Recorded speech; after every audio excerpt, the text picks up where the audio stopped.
absolutely. Great. Well, it is my pleasure to welcome everyone to today's webinar, Unpacking the Impact of the RA Experience. This webinar is being co-presented by the Caucus Research Assessment and Evaluation Community of Practice, as well as the Leadership Educators Community of Practice. And today we've got a few amazing folks on the line who are going to be sharing with us some of the research that they've conducted at Mount Royal University about the long-term impact and influence of the RA experience. A few housekeeping items before we begin. If you're having any technical difficulties and you can't hear or are having any issues whatsoever, in the chat function just enter in your concern, and our trusty Caucus webinar guru will will ably handle your issue and help solve your problem. Your lines are muted for the duration of the webinar. And that's fine. If you have any questions or anything you want to contribute, you can put that into the chat function, and the presenter will be managing that. Today's webinar will be recorded and will be available through the Caucus YouTube channel later on. So that's just an FYI for you. So I am just going to get out of the way and turn it immediately over to our presenters because they have so much amazing information to share with us today. So over to you guys. Thank you. Hello, everybody, and thank you so much for taking the time to join us and listen in to what we are about to present today. My name's Tash, or Natasha Reynolds. You'll see that on there, but I go by Tash, so if that's what you hear my co-presenters saying, that's who I am. You'll get an opportunity. We'll all introduce ourselves to kind of notice our voices, but just so you know who's speaking right now, that's me. I want to say thank you to Adam for setting this up and encouraging us to facilitate our presentation again. We delivered this presentation at Caucus, and we're excited to have the opportunity to do it once again for you folks. And we want to say thank you to the Caucus COPs, the Research Assessment Evaluation Community of Practice, as well as the Leadership Educators Community of Practice for putting this on. What are we hoping you're going to get out of today? I think it's important to just kind of make a quick statement that we really do hope you get something out of this. We hope that you have some learning that takes place and that you have the opportunity to bring something back to your own institutions. By all means, ask us questions throughout. We're happy and willing to share our information with you. We are only going to be sharing snippets and parts of our research because it is quite a lengthy survey that we've done. So we're going to kind of go through some highlights, but that might generate some questions for you. And we hope that it does, and we hope that we provide you with some information that you can go back and facilitate something like this at your own institutions. Oops, sorry, I'm just learning how to, there we go, switch the slides this way. So I mentioned my name is Natasha Reynolds. I work for Resident Services here at Mount Royal University. I've been at our institution now for 11 years. Started in the Residence Life program as a Residence Life coordinator. I've moved through our department. I now work in operations, but this research is near and dear to my heart, and I'm very excited to be presenting for you today. Hi, my name is Kathleen OReilly, and I'm a research assistant, and I had the wonderful opportunity of coming in with Janet and Tash, and I got the opportunity to look at the data and explore it as an outsider from the RA experience, so it I had a view that was an outsider, and so that was really exciting for me. Okay, and my name's Janet Miller. I am a psychologist. Whoa, sorry, I just double-clicked there. My name's Janet Miller. I am a psychologist. I work in student counseling at Mount Royal University. I am so excited to work with Pat and Tash on this project. My interest in student support comes from training and being involved with leadership support of residence advisors on campus, but also I'm interested in leadership across our institution in various capacities. And I know there are many people online who work in resident services, but also there are people here who are working in leadership across campus. So I'm excited about developing leaders and contributing to a student experience in that way. We have a few other people, members of our team, who are not online today but are with us in spirit. We have Mark Keller and Alina Bokchek. Oh my gosh, Tasha just said her name wrong. That was close. Bocek. Thank you, Bocek. Oh my goodness, I'm so sorry. So Alina and Mark have also been in residence here in the past. Mark is now our Director of Resident Services at Mount Royal. Alina was with us and is currently at the University of Calgary. the 5 of us together have designed a study that we're pretty excited about, and we have support from Caucus through a special project research grant. If anyone has not yet been connected with Caucus in that way, then it's a really lovely way to have support. And I'm seeing online that we have a few people who are not yet hearing volume. So yes, I'm just going to type in here that yes, you should be hearing us online, and to please dial in.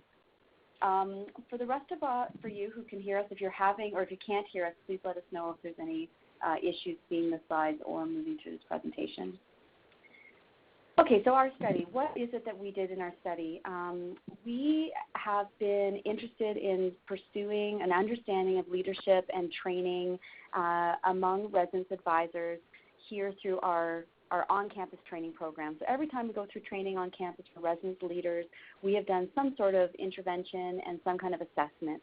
But what we don't know is how that impacts students over the long term, and we don't have any information that says that it's sticky, that this training has been something that stays with people over their lifetime or improves their life in some way.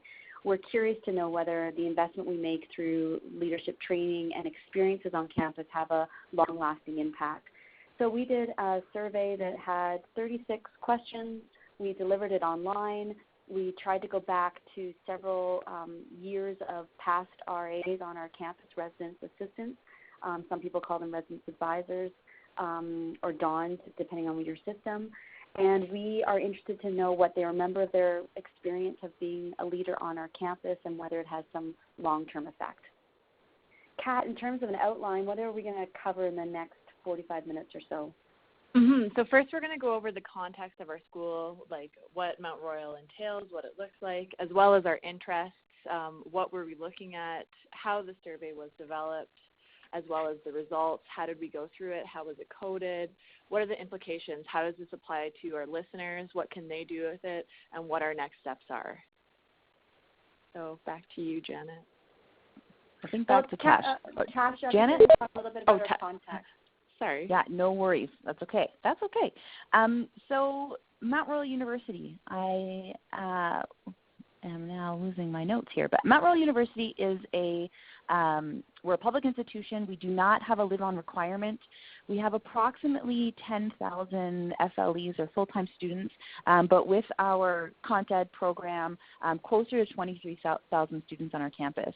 In residence, we house approximately 10% of our population as we're primarily a commuter campus.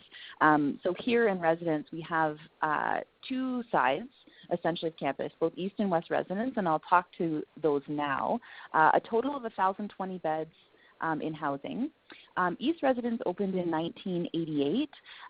It was a part of Media Village for the Olympics when we had the Olympics here in Calgary.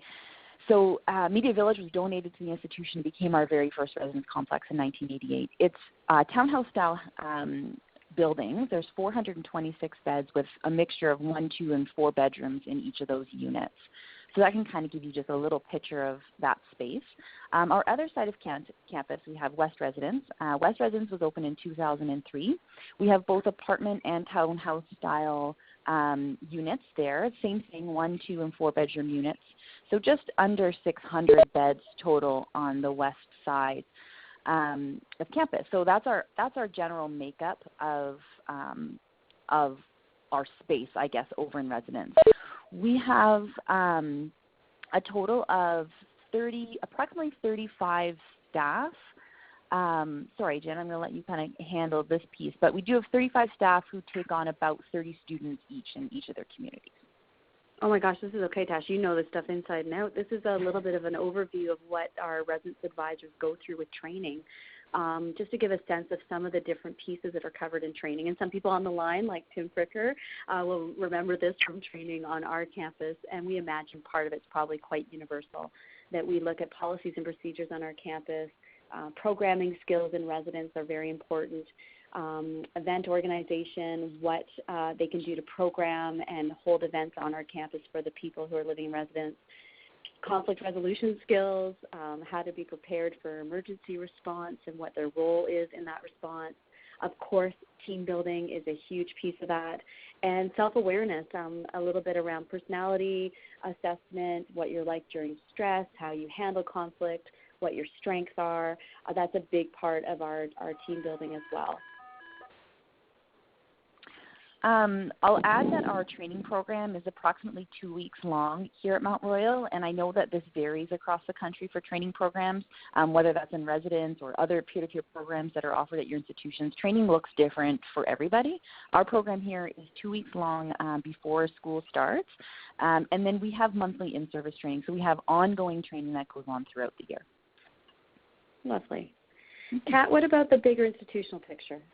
Yeah, so at Mount Royal, we've been implementing a strategic plan, but it's not just here. It's campuses all across Canada, and it's looking at how can we create better leaders within our university. How can we take the experience from RA to peer-to-peer learning and using resources in a meaningful way to have greater leaders when they leave university. So that's kind of what we were trying to explore. We were trying to explore that essence within the study as well. Okay, so on our campus, maybe like yours, things like community building has been very important, wellness and the development of the person. We are, part of our strategic plan talks about academic success in student affairs and campus life, and we're interested in building citizens and trying to explore what good citizenship looks like on our campus. And really through our whole campus, there's this culture now of evaluation and assessment that we're really looking for data to try to support the programs that we have in place, but also to inform new programs. So we are finding that we want to invest money. We don't have necessarily as much support or resources as we once did, or we want to be mindful about targeting our resources where they're used best, and evaluation is helping us to do that. We also wanted to revamp and look at our training program for our residence leaders. And like on many campuses, our residence advisors program has really been the flagship for student leadership development on our campus.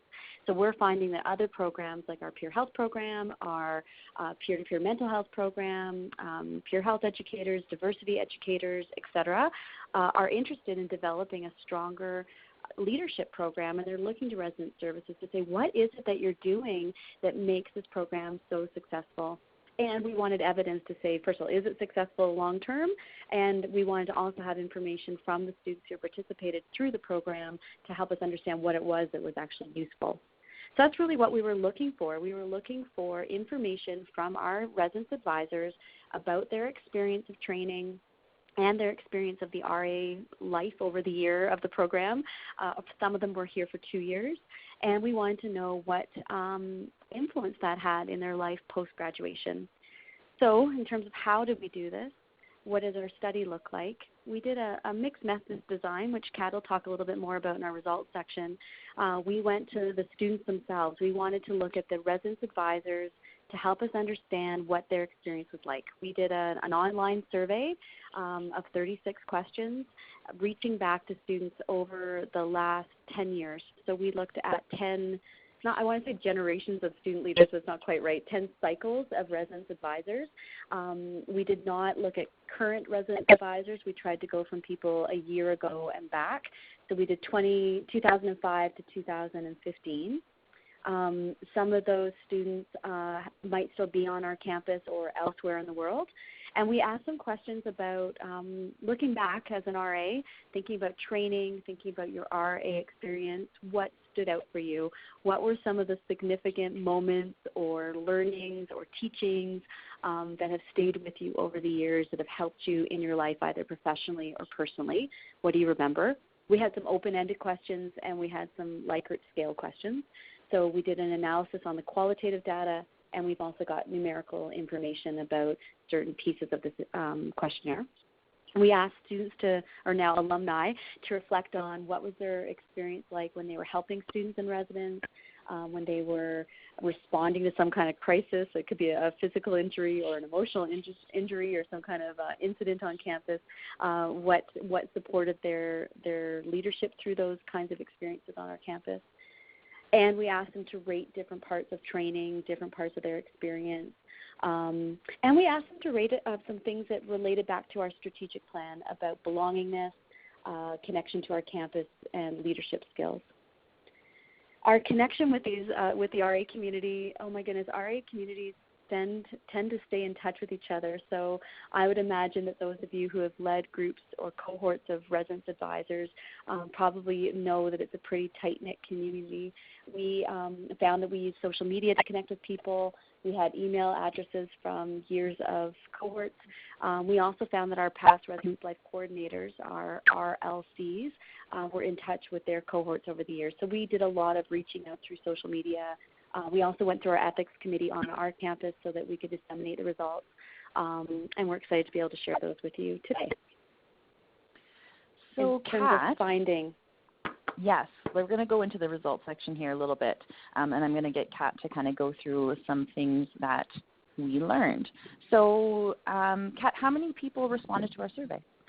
Yeah, so we had a respondence rate of 39%, which is fairly significant, with 74 people having signed up. 23% of them were male, and 77% of them were female. Moving on to the age of our participants, 23% of them were within the age range of 20 to 24. 59% of them were in between the ages of 25 to 29 years old, and 30 to 34 of them were between, 18% of them were between 30 to 34 years old. Perfect. And that seemed, like the right kind of mix. We fully expected, given the years, from 2005 up to 2015, what we expected to hear back and where everyone's age kind of fell within that group, and why you see this span from the ages of 20 all the way up to about 34. So like Janet had said, we used a mixed method design where we asked some questions that were on a Likert scale, and then we asked some more qualitative questions, and we were looking for more information. And Kat's going to go into this a little bit deeper around what some of our reflections and themes were that came out of a few particular questions that we're going to highlight today. I'll let Kat take that on because she did really the bulk of this coding for us. And as Kat mentioned earlier on, she doesn't actually work in the residence life program. She doesn't live in residence. She really had no concept of some buzzwords that we often use in the housing field. She didn't really know what those meant. So it was really fascinating to see what she pulled out of her coding process. So I'll let you take this part on, Kat. Okay, thank you so much, Tash.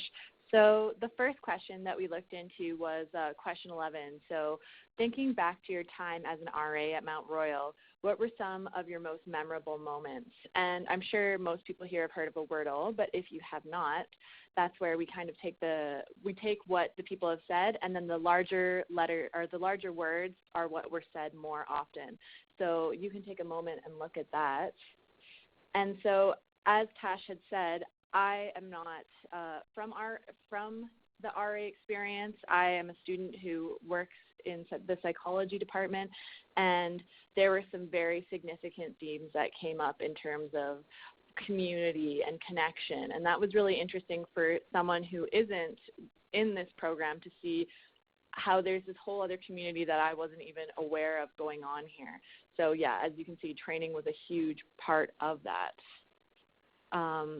Moving on to question 13 and 14. These were, you have 13 and 14 here because this was both quantitative, that is that we had people respond with a scale, and as well as an open-ended question. So thinking back to your experience with RA training, to what extent did this impact you in a positive way? And we had another Wordle for that. Oh. And so, as you can see here, again, some of the biggest things that are coming up are skills, life, learned lessons, people. It's a huge thing was connection and people connecting to one another. And then question 36, are there any reflections you would like to share that might help us understand the value that being an RA has made? And so our final Wordle right here. As you can see, a big thing was experience, talking about the parts of it that influence people. Sorry, one second.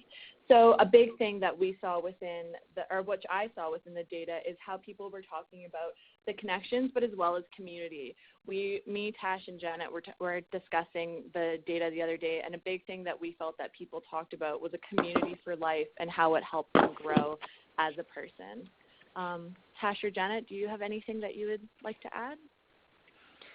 I think, like Kat was kind of saying, there are these themes that kind of came out that were noticed, and that was significant. Community being one of them, the training being another one. There's some other things that had come out of our data. We thought, oh, okay, wow, like this is really fascinating. We'll go a little bit deeper into that. Kat briefly talked about in question 13-14 around that was a two-part question, and how the RA training program, what extent did it impact their life in a positive way? And I just wanted to actually mention those stats because they're not actually on your slide there. Oh, yeah, sorry about that. And that's okay. No, that's okay. 37% of our people said a great deal, which was the highest part of our that they could have ranked it at. 24% said considerably. So a good chunk, like over 60% of our people are identifying this program as having a positive impact on their life post-graduation, which is just really interesting. I think we had one person who said not at all out of our entire data set. So it was just some really impactful results that we got from this survey that says, wow, like this really is making a difference in people's lives, or it has had some sort of impact, once they've left our program and moved on.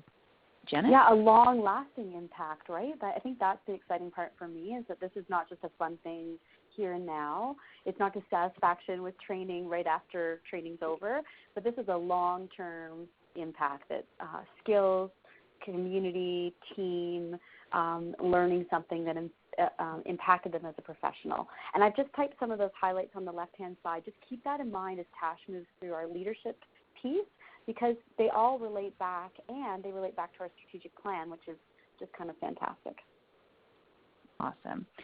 So we did want to base some of this on theory when we were going through the process of developing our tool. And we looked at the 5 practices of exemplary leadership, which is these Kuzins and Posner are people that we know. And so it was easy to ask some questions based around their book, Leadership Challenge.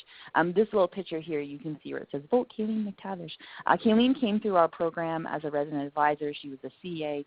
She moved on to become the president of our association, basically at Mount Royal, and still works at Mount Royal today. So we've kind of captured her, and she really exemplifies, what this program can offer a student and how it can kind of help them move through not only their life as a student, but their career after the fact. And so she's a star. So we wanted to make sure we highlighted her here in our presentation. So what were those five theories that we're going to talk about today? So I'm just going to kind of ramble them off. We'll go into them in a bit more detail, each one. So the 5 practices of exemplary leadership are: 1, to inspire others to take action, inspire others to create a shared vision, be a role model of good leadership, challenge systems or processes, and encourage others to follow their passion. So these are the 5 things that we wanted to take a look at to see, does our program have an impact on these 5 practices as they've moved on, graduated, or left our program? What kind of impact did we have there? So we're going to go through each one and show you results on what we've seen. So the first one here we have, so the question was written: based on your RA experience, please indicate how well you felt suited to inspire others to take action. On this first slide here, we'll just show you we have a great deal, considerably, moderately, slightly, and not at all, and unsure. So that's basically the options that they had to choose. And you can see how, what we're looking at, 67% of our population that are in the top 2 categories there, 91% in the top 3 that are saying that their RA experience gave them the opportunity or helped them feel suited to inspire others to take action. Again, we were just blown away by these numbers, thinking, wow, like we expected there to be an impact, but this is a pretty major impact. And then they had an opportunity to expand a little further, so we're going to give you guys some quotes. This person said, I was constantly encouraging fellow RAs and students to follow their dreams, and I enjoyed doing it. It was good practice. So this is an example of how someone is doing that or was doing that within the role. Janet, do you want to take the next one? Let's just push that forward there. Yeah, absolutely. Based on your RA experience, please indicate how well you felt suited to inspire others to create a shared vision. And we did post this back into the chat room too, these 5 different areas, and I put a bit of the reference there too. Now, we've only posted the top 3 because we found that, oh my gosh, almost all of our sample was in the top 3, moderately, oh my goodness, considerably, or a great deal. That we found, wow, these students said that their RA experience helped them to inspire others to create a shared vision. One of the quotes that we had that exemplified this, and again, this is from the open data where people could type out responses. I worked with people who had very strong leadership qualities that I worked to incorporate into my own life. Many of them were openly expressing what they were passionate about, and it encouraged me to be the same. Kat, will you take us through the next one? Mm-hmm. Yeah. So then we went on to the next question. So based on your RA experience, please indicate how well you felt suited to be a role model of good leadership. And so as you can see, 59% said a great deal, which is huge. And then 27% considerably, and only 10% moderately. And then I have here in my notes, it also said that only 1 person was unsure. So I think this really speaks to the level of responsibility but support that being an RA has in creating people to be a role model, where you have to take responsibility and put yourself out there as someone to be a good leader. Mm-hmm. And then, yes, moving on, we have just a quote to symbolize that. So being an RA does teach you how to be a good model good leadership and to help guide others in a positive direction without telling them the steps required, but rather encouraging them. So again, going back to that piece of being a good role model, where a role model doesn't push someone and force them to do it, they give them the tools to do it themselves, which I think is really exciting. Absolutely.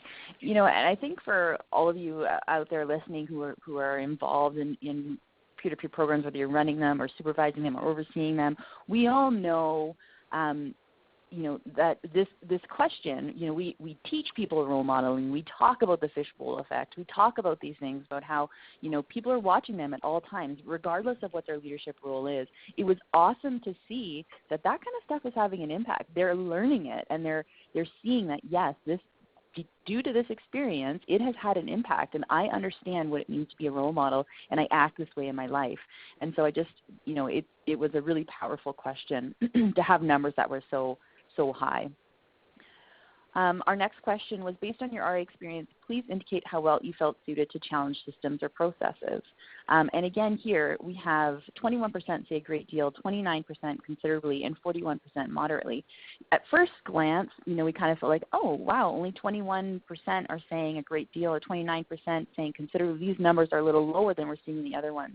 But I think if we were to do this and go a little deeper, or take a look at maybe a control group, we would probably see this number being substantially higher than other groups who aren't in the situation where they are encouraged to challenge processes or to take a look at things. We don't know that, and I think that would be a really great opportunity to, and we'll talk a little bit about this later, but, what is the other group saying? What do these results look like for them to help really give us an indication of what we're offering in our programs? Tasha, something neat, sorry, just to add in there. Yeah, no worries. The residence world, there's a lot of rules. So this is a picture, for example, of Alina sitting in the background, sitting on a washing machine. You're not supposed to do that in residence. You're not supposed to, right? So there's something about, these are also leaders that are there to uphold rules and reinforce procedures. Yeah. And we have a lot of them in residence around safety and what respectful behavior looks like, and that safe way of becoming an independent young person. What does that look like? So I wonder if that's also something that we condition into our residence advisors. I don't know. It makes us want to learn more, or to give them ways to empower them to challenge systems that are appropriate. Mm-hmm. Absolutely. I love this quote that we kind of dug out of the data. Being an RA let me interact with many different people, many who had a different and unique story. Meeting those people allowed me to see not every conflict solution works the same for everyone, so challenging the norm became acceptable for me. I love that. because we teach it. You know, we want people to see that you can't handle every situation the same way. That is a skill set that we work to develop in our teams, and it's coming out. You know, people are reflecting on that in their own words and making a statement like this, which is really exciting. Janet, I'll let you take this last one here. Right. So the last one's about encouraging other people to follow their passion. So as Tash said, the one that she just covered, 21% were a great deal for challenging systems or processes. But here we have 51% saying, wow, that being an RA really helped me to encourage others to follow their passion. We were excited about that 10 years out. And I think this is what we hope leaders will embody, is that inspiration. The quote that follows it is quite lovely. It talks about, my motto is aspire to inspire. The course in life I've chosen to follow is all about living your dreams and helping other people to do the same. And this fits again with our strategic plan in such a lovely way about citizenship and giving back. Absolutely. So, Janet, what does this mean? What does this mean? Now what? Yeah, so or now so we've got what, I should say. this data, right? So we've got opportunities now to use this to help other people understand the long-term impact of this residence training program and the RA experience. Not just the 2 weeks of training, but the whole year of being in charge of a community, of engaging with students, building rapport and team in your residence west or east for us community and within the group of students that you're leading. Some of the other pieces that stood out for us, leadership was certainly something we were excited to see evidence for. So here's reports now that we can write or numbers that we can quote to say, wow, these are long-term impacts that our students are embodying some of those leadership behaviors that this theory at least say are indicative of exemplary leaders. But there were more things that we asked about. We asked about belongingness to our university and connection to the institution and to residents and with each other as a team. So we're going to go through some of those concentric circles of connection. So when we ask these open-ended questions, anything else you want to tell us about being an RA? Share with us your memorable moments, what stands out for you, if anything. We took all that qualitative data, and Kat did a qualitative analysis of it. Kat, do you want to just briefly say how you did that analysis, just for people who are interested in the process? So what I did is I took the data from each question. I organized it so that they were all separated by question. And then what I started doing is I just started reading through the question. So the first time when I would read through a question, I wouldn't look for any codes. I would just read it through to familiarize myself with the data. And then on the second time, I would go through and I just started jotting down words that kept coming up or certain things that I noticed. So some people might say connection, or some people might say I made friends. And so as I went through that, I made some preliminary codes which I thought applied to these questions.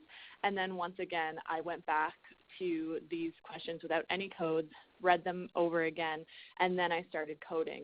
And so I would code if I saw someone talking about connection, I would code it for connection. Or if I saw someone talking about struggle, I would code it for struggle. And as I went through, it became very apparent that there were some very strong themes that kept coming up. And even across questions, these same themes came up because I didn't use the same themes across questions. Each time I would start the process of reading it again, and then making new codes for each, which is really interesting that they don't just apply to one facet of it. Connection and community apply to all of these questions. Awesome. So if you're interested in more information about the method, oh my gosh, we are so excited to have a young expert on our team. Kat has just brought such a beautiful perspective and expertise to this data. So these circles represent 4 themes I guess we wanted to touch on. The connection to self, this theme around connectivity was about growth. It was one of the major themes that you found, right, Kat? Mm-hmm. Yep. So things about skill building, experiences and training. There was a lot of information about how RAs develop their confidence in skills through their experiences, not just training, but of course the whole year. And competence, so not just feeling like I can do it, but seeing myself as being effective in programming, in intervening, in conflict resolution, responding to emergencies, offering emotional support, putting on activities or events. So there was confidence and competence and a whole theme around growth. The part about community belongingness, we found there were a couple of different dimensions of that students who had been RAs talked about being connected to their residence life team, but they also talked about being connected to residence services in general, more broadly, and to Mount Royal more broadly still. So the RA team, we have some stats. We asked when was the last time you were in contact with some of your RA team members, and the amount of connection was kind of overwhelming. Tash, do you have that number right there, residence team, the last time you were in touch? The last time, I don't know the last time exactly. I think we have 92% of our respondents said they were still in touch with former team members. That's what I was looking for. Yeah, and then 89%, did we decide, is that what had come back as the last week? Had been in touch with former members within the last week, 89%. So this is a tight-knit community, this connection to the RA team. We also asked, did your RA experience increase your sense of belonging to residents, to the larger residence team? And we had 88% of our students or our alumni say that either yes, considerably, or a great deal. If we look at moderately, considerably, and a great deal, with 93% of our cohort said they felt that it connected or increased their sense of belonging to the residence team. We asked the same question about connection to our university. Did your RA experience increase your sense of belonging to Mount Royal University? 87% of our students said, or our alumni, I keep saying students, but now, because I knew them back when they were here on campus, but now as alumni, they said 87% said they were either moderately, considerably, or a great deal connected to Mount Royal University. So we thought that was pretty awesome, and we didn't realize how much of an impact that was going to have on belonging. And that's, again, one of our buzzwords around our strategic plan, is creating a sense of belonging and connectivity. So we also asked our people, when was the last time you were on campus? So our respondents would be from all over. We're a commuter campus. The percentage of students that we have in residence, about 35% are from Calgary, I think, on average or so. Mm-hmm. On average. So we asked, what was the last time you were on campus? And we had 60% of our respondents say that they were on campus in the past year. So we were floored by that. This is an alumni that generally would be from out of town, and yet 60% said they had been on campus in the past year. More than that, we had 21% say that they had been on campus in the past week. So that was pretty amazing, that 21% of students had been on, or alumni had been on campus in the past week. So we didn't expect to have this data, and we're kind of excited to show this to our alumni service, to talk about, again, creating active, engaged citizens and alumni that are still invested in our campus in some way, shape, or form. Absolutely. There's only 3% of the respondents who actually haven't been back since they graduated. And like Janet said, when you have 10 years of data, like some of these folks graduated in 2000, I guess they would have been on staff, in 2005, these numbers are massive and will speak very loudly to our alumni department. Oh, we're excited about that. So that's a nice segue into graduation stats. What did we find around graduation? So this was another just super exciting, stat to find from an attrition standpoint. So how is this affecting people's graduation rates? Are they actually graduating? So what we found, and maybe I want to skip that a little bit too soon. That's okay. 8% of our data set were actually still students. So they were not necessarily on staff, but were still finishing up their degree. So they were still on campus, had not yet graduated.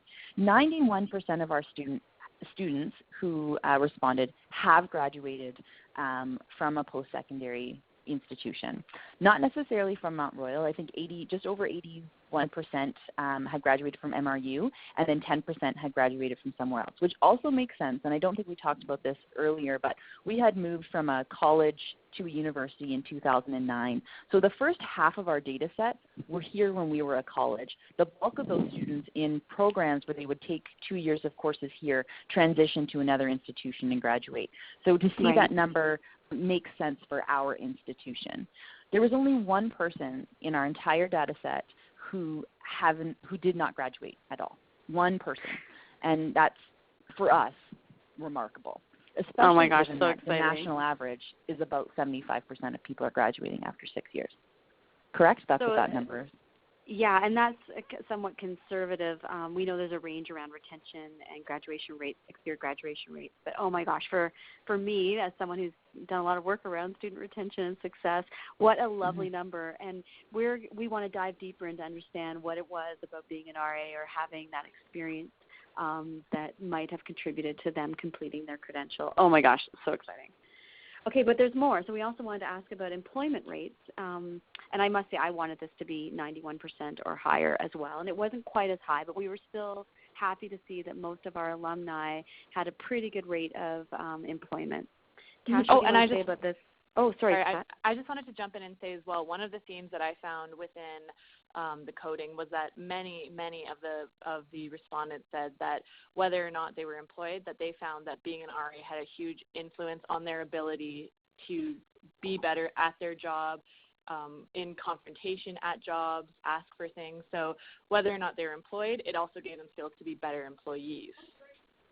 Nice. So our employment rate was 84% of the students who answered, our alumni who answered our surveys were employed. We have a range of employment things here. And what Tash reminded me of is that not everyone goes out into the work field right away. We had some students who were back in school. As Tash said, 8% of our population were currently students. We had some people who were on maternity leaves or paternity leaves, and we had some people who were unemployed either in this Calgary market or elsewhere in Alberta or Canada. So maybe this is not a horrible stat, but I must say I wanted it to be 98.5%, Tash. We have a question here that I think now is an appropriate time to answer before we move on to our last couple of slides. Simon's asking, of those former RAs that had been on campus, how many are MRU staff? Interested to see if the RA role might impact their employment on campus. Great question, and I don't have any hard numbers on that. Off the top of my head, I can think of like at least 4 people who work on campus here that are including Kaylee McTavish. Including Kaylee McTavish. Kara being another new hire who's working, although she wouldn't have been working on campus when she filled out the survey. But we do have a few. But we'd probably have to ask that question, and maybe a great question to ask if you're developing a survey and you're curious about that. I would absolutely encourage you to add that question on your survey that you send out to your staff, because that is really fascinating information. How are we hiring our own people? If we're putting all of these resources into leadership development and creating these amazing young professionals, why are we not retaining them, or how are we offering them jobs once they graduate? And so I think that's a great question to ask. Yeah, so if you have been on campus, what brought you back to campus? I think that's awesome. Yeah. I'm just kind of looking right now, and we didn't ask anything about that. We just said within the last week, the last month, the last 6 months, last year, 2 years, more than 2 years ago, or I've never been back. We only had 3% of our students, our alumni, say that they had never been back to our campus. So again, for showing that to our outreach alumni association here on campus, that's pretty exciting. These are engaged people. Absolutely. So let's talk about impact. What are we finding? Janet, do you want to walk us through what we're finding for impact? Well, so this is kind of a recap that for us, we did not expect to be able to say that the retention rate was so high. I guess we knew this. Like we know that these are young, smart, engaged people when they come into the RA program. Generally speaking, they're people who have already experienced leadership from somebody else and they want to contribute and get involved. They have to go through an interview process. It's a paid position, or it's got some perks to it in terms of residence rooms and being able to live on campus. Oh my goodness, just so excited to see that retention number though, and to be able to have some, again, data that this is much higher than what we experience here at Mount Royal.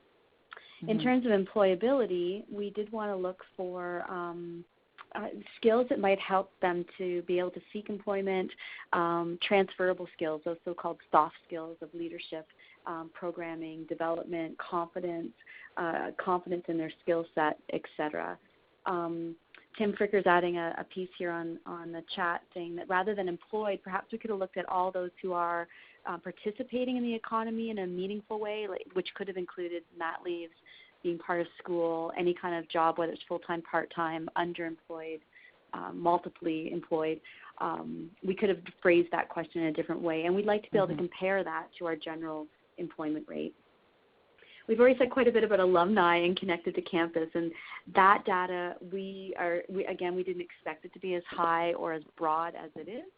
But what a lovely thing to be able to say to our institution that if you invest in leadership programs, we have some data that shows you're creating people who are connected to this campus in a long-term way and in a meaningful way. And we could do more of that follow-up question, how did you come back to campus, for what purpose, like Simon talked about. I think that's very valuable. And as we go to the next phase of our study, which Kat will talk about, I think that's something we want to take and incorporate. Absolutely. In terms of leaders and active citizenship, Tash, what are some takeaways in terms of our strategic plan that might be helpful to communicate back to our division? Good question. I think what we've learned is that we are creating leaders, that we've been successful in doing that, and that we are seeing folks who are having an impact not only at our institution, but out, in the community as a whole, the communities that they are working in. Kat can probably speak a little more specifically about what we learned as far as themes and what they're pulling out in terms of, growth and development and the skills that they've learned here once they're actually in the workforce, their ability, one of you had mentioned, I'm sorry if it was Kat or Janet, I can't remember, but, conflict mediation, for example, if they're handling conflict, how are they doing that? If we're teaching them that skill set here, is that now a part of how they operate as an employee wherever they are out in the world. Love that. And that fits into that piece around citizenship. That's one of the pillars of our strategic plan, is trying to create more active citizens or engaged students. And now we've got some evidence that this is one way. In terms of personal growth, some of the things around wellness, we know that a growth mindset, being someone who has confidence in their skills, self-esteem development, a set of competencies in terms of involvement on campus, presentation skills, etc. We're excited to see all those as an impact of having been an RA. And then lastly, and maybe most importantly, this building of relationships and community that's long-lasting. So individual success, but also connection, still involved with their RA team cohort, still involved with campus, still part of that, but seeing themselves as part of that broader community. Absolutely. And so for our next steps, what we're going to be doing is moving on to expanding this. So we're going to be doing phone interviews, and we're going to be talking to consenting RAs to better understand the RA experience and help shape the current training that Tash and Janet were talking about. And so how to help asking these people about how to make informed leaders on campus, and what aspects of training benefited them and how to benefit other aspects of that to go back into our strategic plan and make these great, fantastic people go out into the world.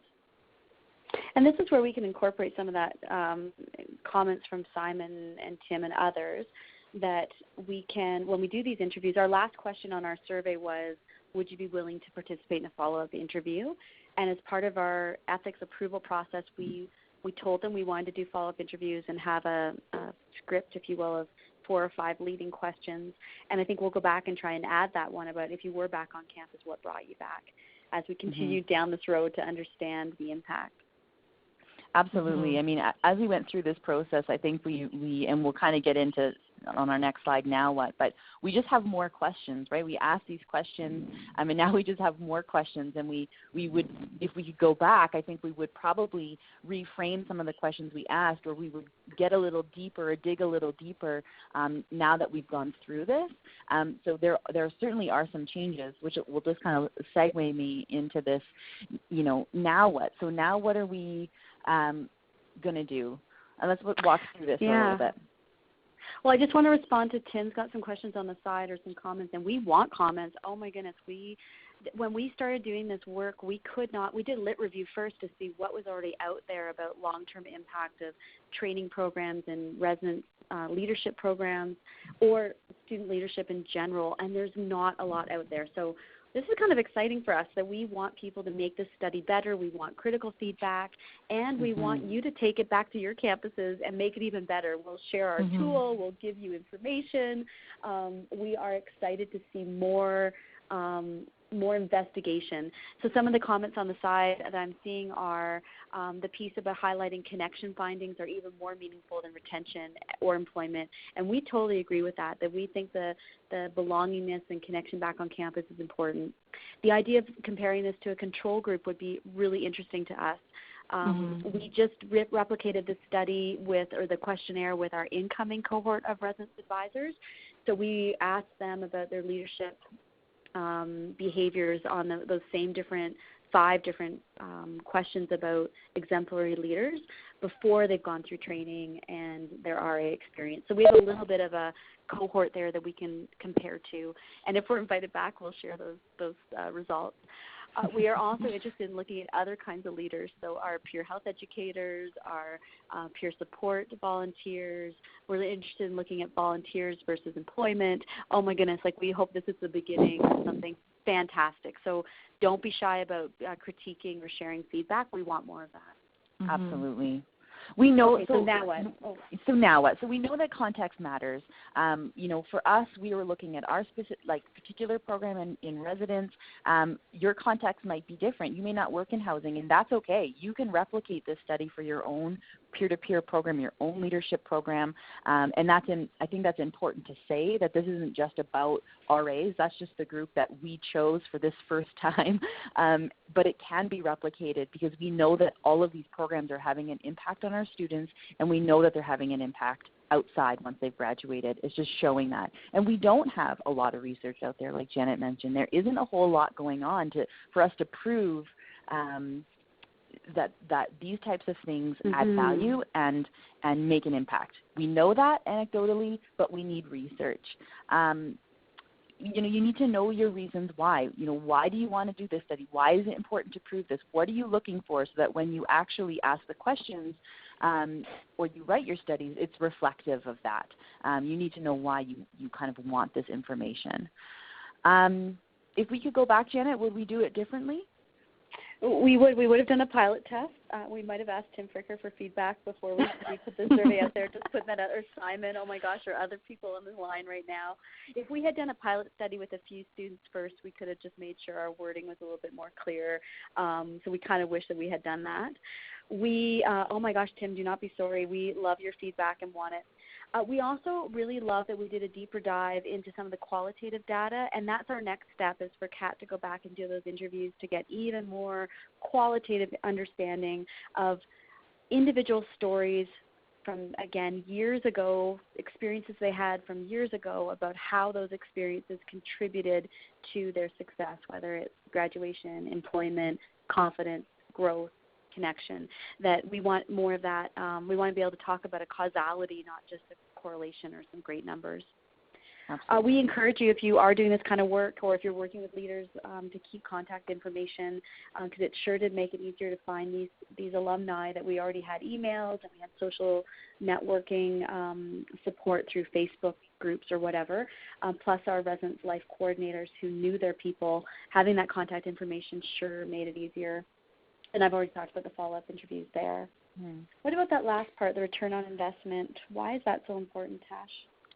So, the ROI is high because we're moving into a world where, we have to prove that what we do has an impact and is adding value and is making a difference in a student's education. And so we're looking at this research to prove that. And, I don't think it's any surprise that we're moving towards evidence-based decision-making. And at the end of the day, if we need to articulate why we do what we do and why it's important, we need this kind of work and we need these kind of studies to showcase that. And that's where employability and retention rates are important. Because, absolutely the connection and the relationship, these are amazing things that happen. It brings people back to the institution. They're creating these lifelong friendships, and they're developing a skill set. But at the end of the day, is that impacting their life here on campus? And we need to be able to show that. So I think that we've done that in our study. I think that we could certainly do more, but it really helps at the end of the day prove that the investment we put into these students makes a difference at the end of the day.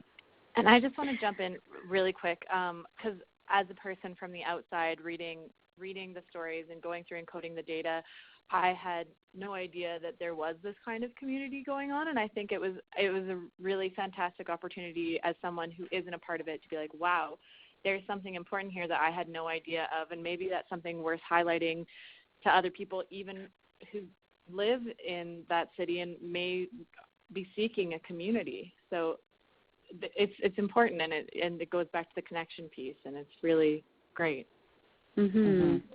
The other thing we're finding is that elsewhere on our campus, as new leadership programs are being created, and a peer-to-peer delivery model is certainly something that is being investigated in all kinds of venues: student success, mental health, advising, mentorship, etc. So we want to be able to show from our alumni here, what was it about training? What was it about your experience? What are those key features that we can then infuse into training in other areas on our campus? And some of the data we didn't cover here was we did ask them to go back and rate elements of their training and elements of their experience to see what they thought was most useful. And the follow-up interviews that Kat will do will look further into that. And that will help to inform our current training programs for residents, but it will also, we hope, inform training for other leadership programs on campus. Absolutely. So Janet, mentioned a few moments ago that we're happy to share our tool. We're happy to talk even deeper into what we've done, and what our other questions are. I mentioned that there's a number of questions, and we're really kind of just scratching some of the highlighted information that we came across. So this is our contact information. I want to encourage you to send either of us an email or any of us an email, and we'll happily share information with you about what our tool looks like. In the case that you want to replicate it, we can talk you through the process. We can give you some tips and tricks and what we've learned throughout the process. Anything you guys, either of you, want to add to that there? Well, just in terms of, return on investment, Tim Fricker is talking about some of the ways we can communicate that in terms of dollars. If we look at retention rates or term-to-term retention or coming back to the institution, that's true that putting results in terms of dollars saved or dollars back invested makes a difference to some of our administration, even though for most of us in student service it's more about the growth and the development and the person and the community, that we want both. And we're excited that this data informs both. So we want you to replicate and send us your information so we can learn from it too. Absolutely. If you do have questions, please, we have a few minutes, type them in and we can do our best to respond. And it's okay if you don't, but I just want to throw that out there as we kind of come to an end of our presentation. Well, I love that Shelby's saying this is fantastic. We think so too, Shelby, and I'm glad you're excited to see results. And also, she says it's exciting to think about results on her campus at Acadia. Again, we want you to replicate. Please do, and share with us information you find. Just one last shout out about this project, and a thank you again to Caucus for their special projects research grant. Through them, we were able to secure $6,000 in funding, which mostly went to being able to employ Kat as an undergraduate student doing her degree in psychology. She's just about to graduate. We're pretty excited about that. She's going to go on to do her master's. This gives a student a real tangible experience about research, and now doing a national webinar and being connected to Caucus, and she's part of the future for our association. So that's kind of super exciting as well. And if you get a chance to apply for a Caucus grant, we highly encourage it, and we're very grateful for that opportunity. And Kat, I'm so glad we've had a chance to work with you and that you're going to continue to work with us. Yeah, and thank you so much for bringing me on, and thank you, Caucus, for making this opportunity possible for me. I'm really, really appreciative of it. Awesome. You're pretty lovely too, Tash, gotta say. Well, thanks, guys. What a lovely way to end this conversation. Well, sorry to interrupt. It sounds like we're in our concluding phase of the webinar, and I just wanted to jump in and say thank you so much to Kat, Tash, and Janet for sharing your research with us.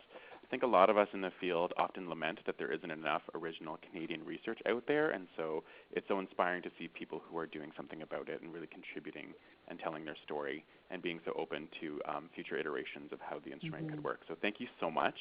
And also to Mark and Alina, who weren't able to participate today, but were key contributors to your research team. I would like to thank Maddie from the Caucus Secretariat for helping us set this up today. Just a reminder that this has been recorded, so it is going to be available on YouTube in the future. And also just to remind you that if you are a Caucus member and you have ideas or suggestions for future webinar topics, that you connect with your community of practice and give those suggestions, because we're always looking for different ideas to serve you better.